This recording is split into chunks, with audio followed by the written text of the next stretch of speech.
ভারতবর্ষের মাটিতে আজ পর্যন্ত যে সকল মহাত্মাগণ ভূমিষ্ঠ হয়েছেন, নরেন্দ্রনাথ দত্ত তথা স্বামী বিবেকানন্দ ছিলেন তাদের মধ্যে অন্যতম।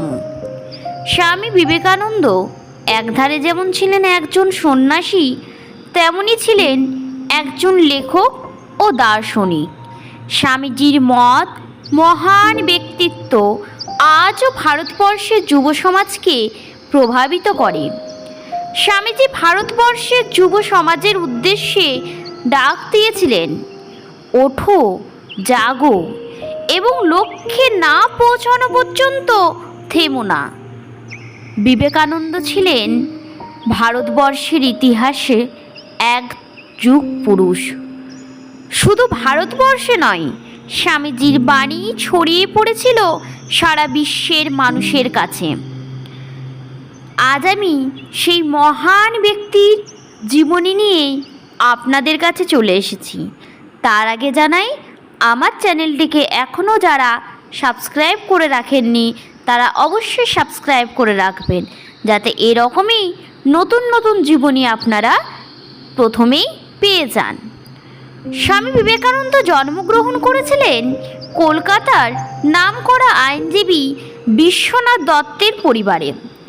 পিতা বিশ্বনাথ দত্ত ছিলেন কলকাতার একজন বিখ্যাত আইনজীবী এবং খুবই দয়ালু ব্যক্তি, এবং তার মা ভুবনেশ্বরী দেবী ছিলেন একজন গৃহবধূ।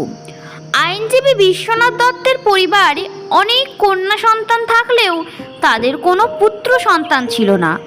ভুবনেশ্বরী দেবী সর্বদাই ভগবান শিবের কাছে পুত্র সন্তান চাইতেন। একদিন ভগবান তাদের কথা শুনলেন এবং 1863 সালের 12ই জানুয়ারি কলকাতায় দত্ত পরিবারের যুগপুরুষ বিবেকানন্দের জন্ম হয়। জন্মের সময় দত্ত পরিবার তার নাম রেখেছিলেন নরেন্দ্রনাথ দত্ত। মা ভুবনেশ্বরী দেবী নরেন্দ্রনাথকে ডাকতেন বিলে বলে। ছোট্ট নরেন্দ্রনাথ শৈশবকাল থেকেই অত্যন্ত সাহসী ছিল। ছাত্র হিসেবে নরেন্দ্রনাথ ছিল অনেক মেধাবী। ছোটবেলা থেকেই নরেন্দ্রনাথ ছিলেন অত্যন্ত মেধাবী ছাত্র। 1879 সালে নরেন্দ্রনাথ মেট্রোপলিটন স্কুল থেকে প্রবেশিকা পরীক্ষার প্রথম বিভাগে উত্তীর্ণ হয় এবং প্রেসিডেন্সি কলেজে ভর্তি হয়। তারপর তিনি প্রেসিডেন্সি কলেজ ছেড়ে দেন এবং বর্তমান স্কটিশ চার্চ কলেজে ভর্তি হন। অবশেষে তিনি স্কটিশ চার্চ কলেজ থেকে 1884-তে দর্শনশাস্ত্র নিয়ে বিএ পাশ করলেন। এই সময় তিনি পাশ্চাত্য দর্শনের জ্ঞান লাভ করেন। পাশ্চাত্য দর্শন তার বর্তমান ধ্যান ধারণা বদলে দেয় এবং তিনি সত্যের সন্ধানে ব্রহ্ম সমাজে যোগদান করেন। স্বামী বিবেকানন্দের আসল নাম নরেন্দ্রনাথ দত্ত।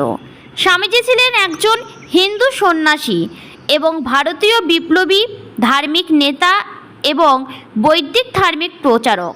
তিনি রামকৃষ্ণ পরমহংসের শিষ্য। তিনি 1879 সালে 1 মে রামকৃষ্ণ মিশন প্রতিষ্ঠিত করেন। তার বিচারধারা এবং বক্তৃতা বিশ্বের বিভিন্ন অংশে প্রচারিত হয়েছে এবং তিনি বিভিন্ন দেশে প্রচার করেছিলেন। সত্যের সন্ধানে নরেন্দ্রনাথ ব্রাহ্ম সমাজে যোগ দিলেন। ব্রাহ্ম সমাজের আদর্শ ছিল জাতি, ধর্ম, বর্ণ নির্বিশেষে সকল মানুষকে মর্যাদা ও শ্রদ্ধা করা। ব্রাহ্ম সমাজে থাকাকালীন মহর্ষি দেবেন্দ্রনাথ তাকে নিয়মিত ধ্যান করতে উপদেশ দেন এবং তিনি প্রতিদিন নিয়মিত ধ্যান করতে শুরু করেন। এই সময় তিনি ব্রহ্মচর্যের জীবনযাপন করতেন। শিমলাপল্লীতে সুরেন্দ্রনাথ মিত্রের বাড়িতে নরেন্দ্রনাথের সঙ্গে শ্রী রামকৃষ্ণের প্রথম পরিচয় হয়। কিছুদিন পর শ্রী রামকৃষ্ণের প্রতি নরেন আকৃষ্ট হয় ও তিনি দক্ষিণেশ্বরের ঠাকুর রামকৃষ্ণের শিষ্য হন। 1886 সালে 15ই আগস্ট রামকৃষ্ণ পরমহংসের দেহত্যাগ করেন।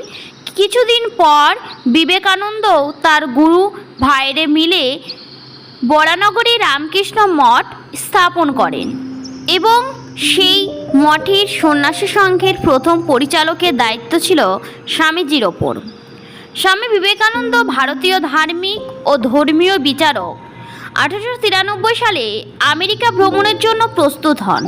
তার প্রধান লক্ষ্য ছিল পশ্চিমের মানুষের মাঝে ভারতীয় ধর্ম ও সংস্কৃতির প্রচার করা।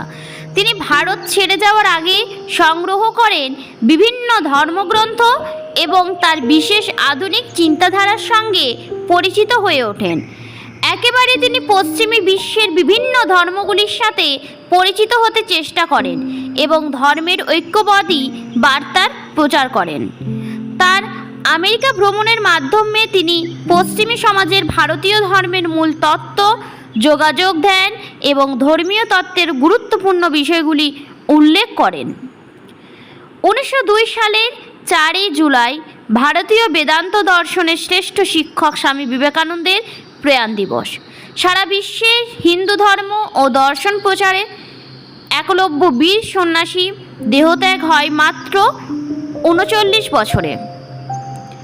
তার নশ্বর দেহ পঞ্চভূতে বিলীন হলেও চিরন্তন হয়ে রয়েছে তার অমর বাণী।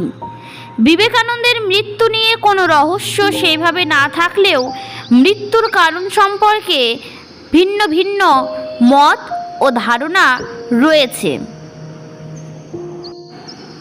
স্বামীজির জীবনী শুনে যদি আপনাদের ভালো লেগে থাকে তাহলে চ্যানেলটিকে অবশ্যই সাবস্ক্রাইব করে দেবেন এবং লাইক শেয়ার করতে ভুলবেন না। আমার আজকের ভিডিওটি এই পর্যন্তই থাকলো। আপনারা ভালো থাকবেন, সুস্থ থাকবেন। আমি নেক্সট ভিডিও আপনাদের জন্য খুব শীঘ্রই নিয়ে আসবো।